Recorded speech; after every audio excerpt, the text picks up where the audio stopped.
Summer, 1946, Sweden. Something is crossing the Scandinavian sky. They come by the hundreds and then by the thousands. Reports of fast, silent, cigar-shaped objects, trailing light over Sweden, over Finland, over Norway. The papers call them ghost rockets. The sightings run from February to December, and they peak in the high summer in July and August. 1 year after Hiroshima, in the shadow of the German V2, everyone believes they know what a rocket over the Baltic means. It means the Russians are testing something. The Swedish military does something with the press that is worth remembering. It does not silence the story. It censors the useful part. Newspapers may report the rockets, but not the locations, not the directions, not the speeds. Deny the testing nation its data. So in Stockholm, the story runs blind, and in America, the story just runs. Washington takes an interest that is strangely senior for lights in someone else's sky. Jimmy Doolittle, the most famous aviator in America, the man who bombed Tokyo, turns up in Stockholm. So does David Sarnoff, the head of RCA, the company that carries America's international telegrams. In August, the head of Central Intelligence sends a memorandum about the rockets to the President of the United States. The public is told nothing useful, ever. That's the part people forget about 1946. The ghost rockets are never solved, never explained. They just stop. But ask a different question. Not what was in the sky. Ask what all that reporting was doing, where it traveled, and who could read it when it got there. Because here is the thing that was true in the summer of the ghost rockets, and was known to perhaps a few dozen people on Earth. In Washington, in a converted girls' school called Arlington Hall, the United States Army was reading Soviet secret cables. Not all of them, not easily, but the unbreakable Soviet cipher had a flaw in it, and at that exact moment, the flaw was still open. Last episode, we showed you that deception is a documented American profession. This episode is about the machine that profession built, the office, the wiring, and the men. Because before you can ask whether the flying saucer was an operation, you have to answer a simpler question. Did the machinery to run one survive the war? It did. We have its paperwork. This is the Deception Thread, Episode 2. The Machine. August 1942. 8 months after Pearl Harbor, the Joint Chiefs of Staff create a small office with an enormous mandate and give it a name designed to be forgotten: Security Control. Its charter, declassified now and sitting in the National Archives, hands one body two jobs that are really one job seen from two sides. Job 1. Keep information of military value from reaching the enemy. Job 2. Run cover and deception. Feed the enemy information that is false. Guard the truth. Manufacture the lie. Same desk. And the reach of that desk on paper is startling. The 1942 directive empowers it to task the Office of Strategic Services, the State Department, Naval and Military Intelligence, and, read this part twice, the Office of War Information and the Board of Economic Warfare. The propaganda and information agencies of the United States government listed as instruments a deception office could play. That is documented. It is in the charter. In March 1943, the office is renamed Joint Security Control, JSC, and the season will be saying that name until you dream about it. The deception planning moves to the war planners. JSC keeps the timing and implementation, the hands on the machinery. In 1944, it acquires the power to arbitrate classification disputes, even with foreign governments. This office was the Washington counterpart of Britain's London Controlling Section, the people who ran the D-Day lie. Here is a detail almost nobody knows. The phrase top secret, the summit of American secrecy, the words every thriller reaches for, entered the United States services in 1944 through a combined agreement with the British, and the office that administered the new category's control channels was Joint Security Control. The Deception Office didn't just keep secrets. It helped invent the American language of secrecy itself. People imagine deception in wartime as improvisation, inflatable tanks, a clever trick before a battle. It wasn't.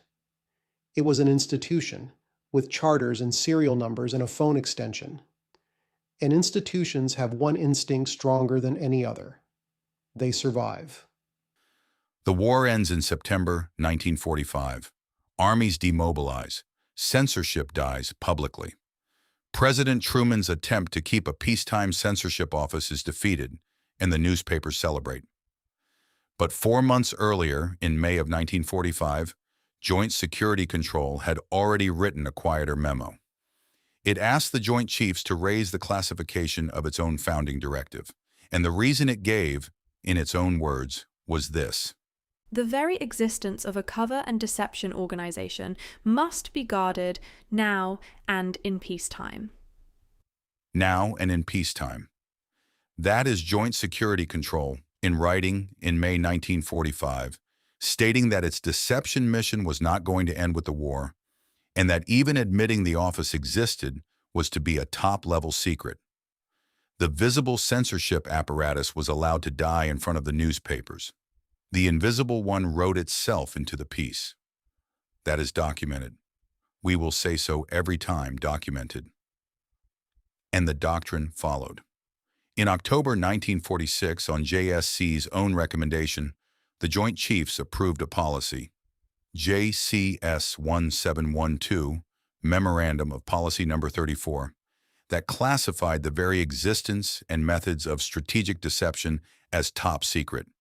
Its appendix carried the toolkit, controlled enemy agents, planted plans, planned leakages through diplomatic channels, and a category the doctrine called related means, diplomatic moves, conferences, and announcements by important persons. The same doctrine contained a sentence of almost shocking honesty. Because someone said it in an official capacity at a press conference doesn't necessarily make it true. That is the United States military's own deception doctrine, teaching its planners that official statements are a sanctioned vehicle for a lie. Keep that sentence. The season will need it more than once. Does the doctrine get enforced? Watch, April 1947, 8 weeks before the first flying saucer. The brand new Armed Forces Staff College tries to teach strategic deception to its first class in a lecture called I-21. Joint Security Control finds out, pulls the lecture, and substitutes its own vetted instructors. The Joint Chiefs approve. 2 years later, the enforcement reaches a level that should permanently change how you hear the phrase, no evidence. The Army's own official historians submit their history of D-Day for clearance.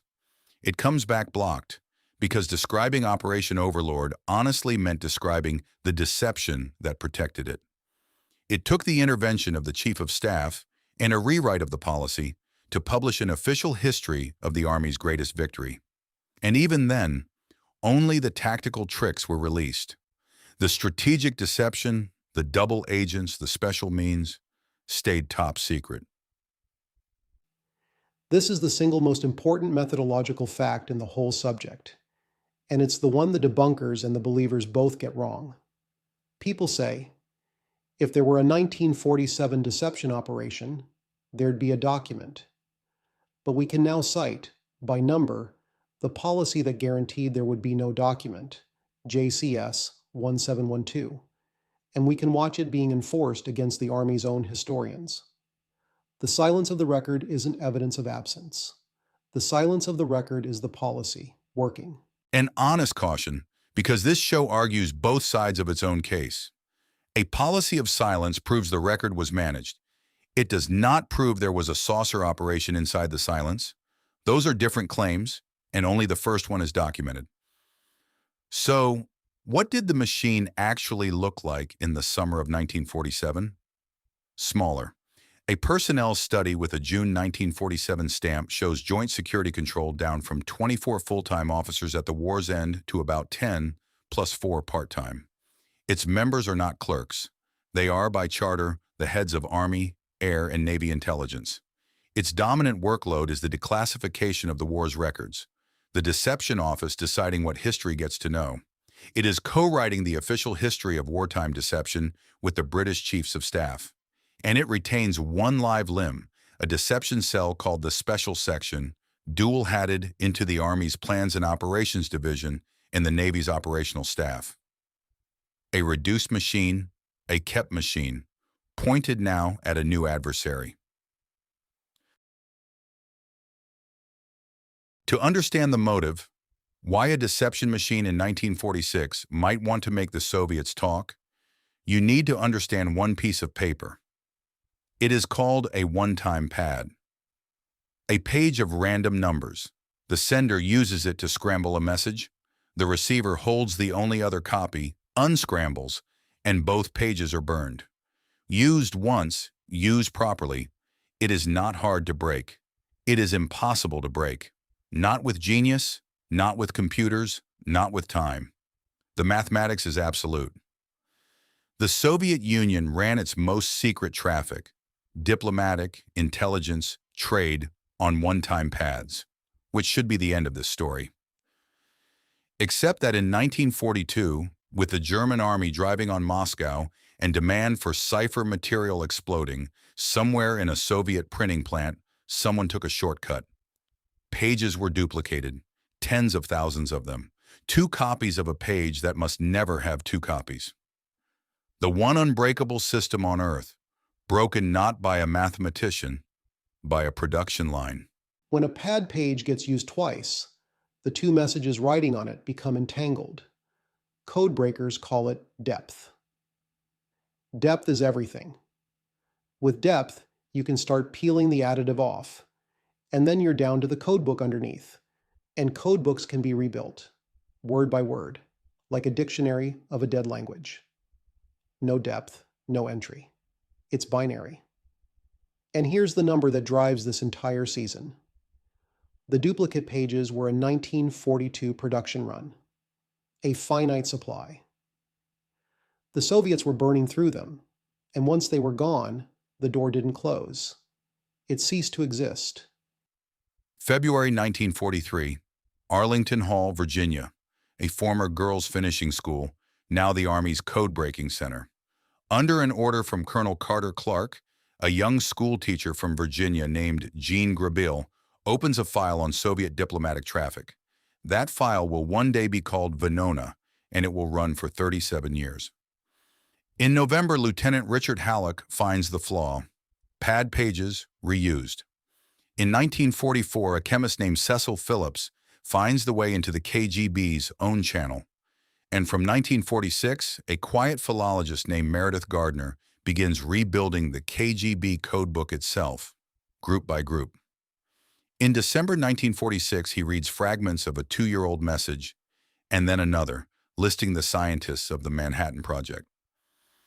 Notice the date arithmetic, because it is cruel and it matters. What Gardner was reading in 1946 was traffic from 1944. The duplicate pads were richest in the middle of the war. Of the KGB's 1944 traffic, roughly half would eventually open. Of 1945's, almost none.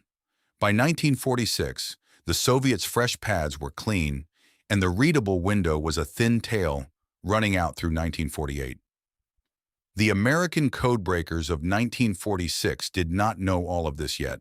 The National Security Agency's own history records what they expected, that the old traffic would supply the clues, and soon they would be reading current Soviet cables. That hope is documented. So is what actually happened. It went the other way. The past opened. The present stayed dark. On the lanes that mattered. New York, Washington. On those channels, the reports of 1947 and 1948 were still mining traffic from 1944. Not one current cable was read as it moved. One lane, and only one, was the exception. Moscow's own messages to Canberra, partly readable into 1948, sometimes within months of transmission. Documented, and confined to that lane. It never opened the American traffic. And the Army was not alone in the race. Across town, the Navy's codebreakers, the organization that had won Midway, ran a parallel attack on the whole Soviet system inventory, codenamed Rattan, then Bourbon. They had their own claimed first break in 1943 by a Mrs. Cunningham. They had the legendary Agnes Driscoll, Madame X, the woman who had trained a generation of Navy cryptanalysts. By late 1944, they were issuing Soviet intelligence summaries 4 times a week. In 1946, the two services wired themselves together, joint traffic exchange, each side guaranteed access to everything the other collected. Keep the Navy in frame. The service that invented gardening at Midway was a full partner in the Soviet problem, and Episode 1 should have taught you to notice where the Navy is standing. Now, the raw material. Where did the Soviet cables come from? During the war, the Office of Censorship, whose cable division sat on the transatlantic choke point of New York and passed Soviet traffic to the Army's codebreakers. When censorship was abolished in late 1945, the flow did not stop. The Army simply went directly to the commercial carriers, RCA, ITT, Western Union, and kept receiving copies of the international telegrams. The arrangement would later acquire a code name, Shamrock. It ran in one form or another from roughly 1939 to 1975. Every embassy in Washington, every consulate in New York, sending its encrypted reports home through American commercial cable, through a tap the companies themselves were quietly holding open.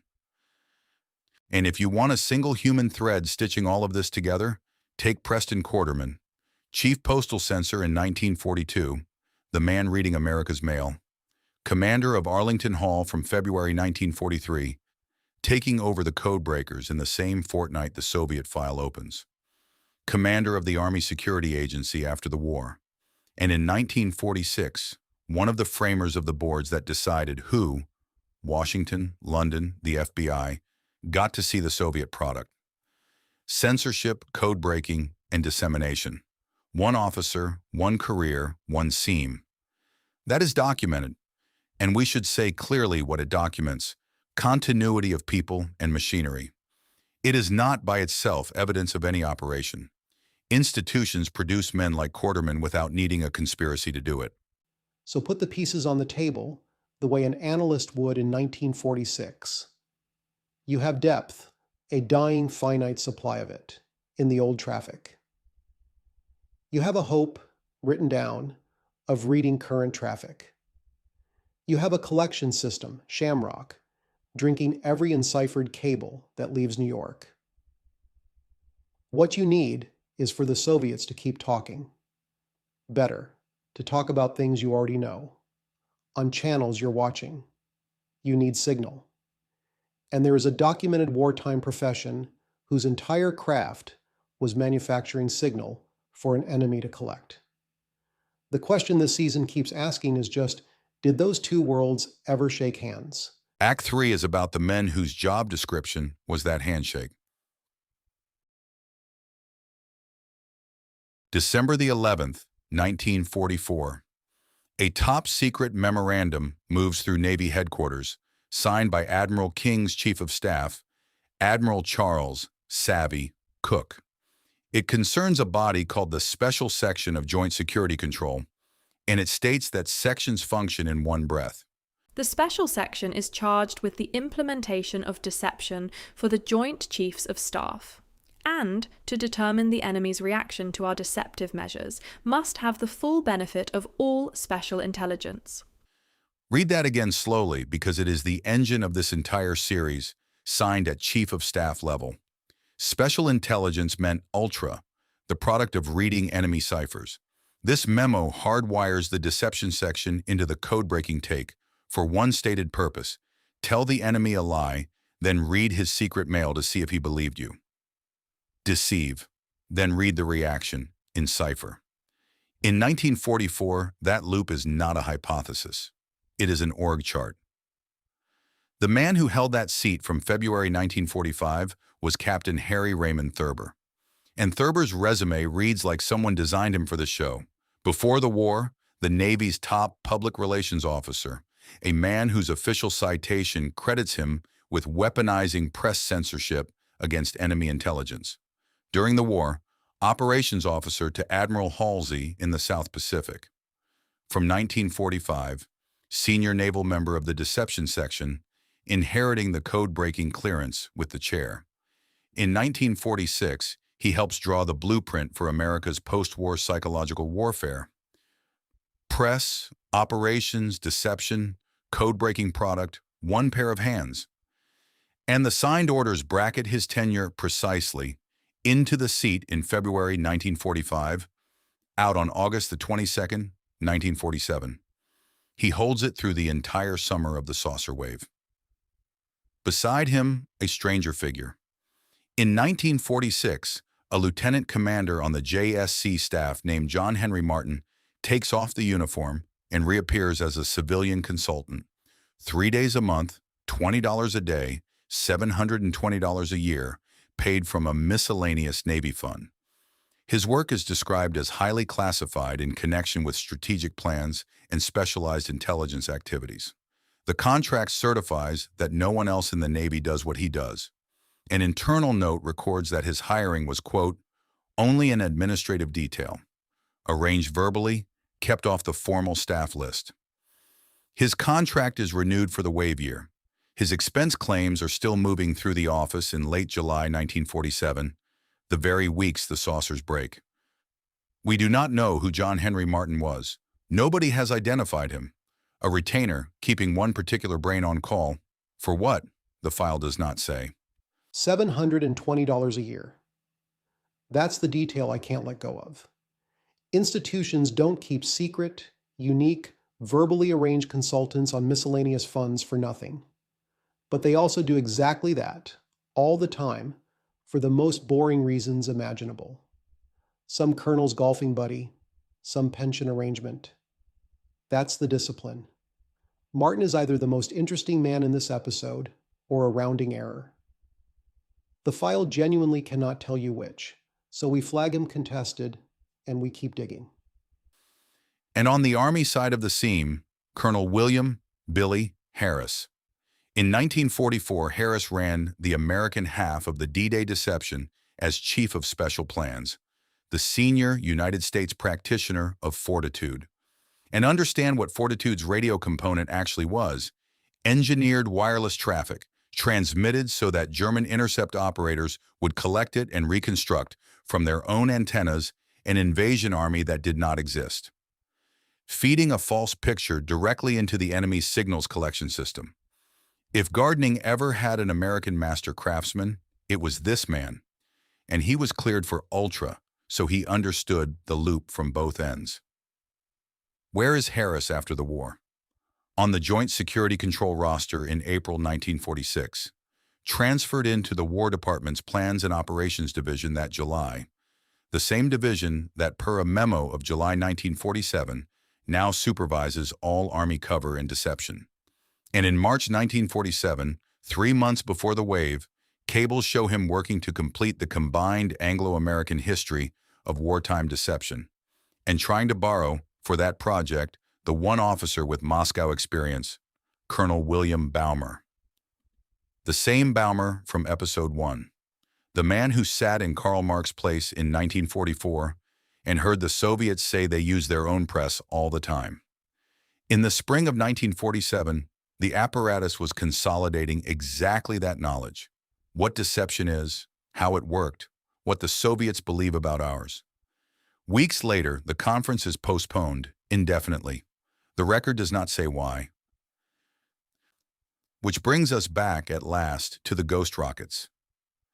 James Carrion's working theory, and we present it as exactly that, a working theory, flagged as hypothesis from end to end, is that Sweden, 1946, was Phase 1. Here's the shape of it. The ghost rocket stories are blacked out in the technical details overseas, but they run wide open in the American press. Foreign embassies in Washington read American newspapers. That's half of what an embassy is for. They summarize what they read, and they cable it home through RCA, ITT, Western Union. Shamrock photographs every one of those cables on the way out. And in 1946, only in 1946, some fraction of the Soviet reply traffic is still riding on duplicated pads. So the loop closes. A story planted or amplified in the American press comes back to you as Soviet ciphertext about a known subject, collected on your own soil, at the exact moment you can still partially read it. Phase 1, Sweden, while the window was open. Phase 2, the summer of 1947, possibly launched without knowing the window was already closing. I want to be precise about what that is. It is a mechanism that works on paper, built entirely from documented parts. There is no document that says anyone assembled them. That's the difference between a hypothesis and a finding, and it's a difference I care about. That is where the evidence stands at the end of 1946. Means documented. Motive documented. A closing window documented. The act itself, an open question, which the next episode takes head on. The lesson of the machine is the oldest one in procurement. Capability outlives purpose. An office built to deceive Berlin and Tokyo did not dissolve on VJ Day. It wrote a memo, kept a cell, kept a consultant, kept its doctrine, and turned with the whole country to face east. Seed, amplify, manage, harvest. In 1946, the harvesting equipment, Shamrock, Arlington Hall, the Navy's parallel attack, was real and running. What the record leaves open is only whether anyone connected it to the seating equipment down the hall. And so, one more time, who benefits? In 1946, the honest answer is whoever needed the Soviets to keep talking before the pads ran out. Next time, on the deception thread. The codes were about to go dark, the duplicate pads were nearly spent, and every month of silence made the old traffic worth less. If you needed the Soviets to encrypt words you already knew, you needed them to do it soon. On June the 24th, 1947, a private pilot near Mount Rainier sees 9 objects skipping like saucers over water. Within 2 weeks, his words are in every newspaper on Earth and in every embassy's cable traffic. The summer of 1947 was coming. Episode 3, Gardening. Thank you for taking the time to listen. Remember, we don't teach you what to believe, we teach you how to think. This is the Circle Jerk.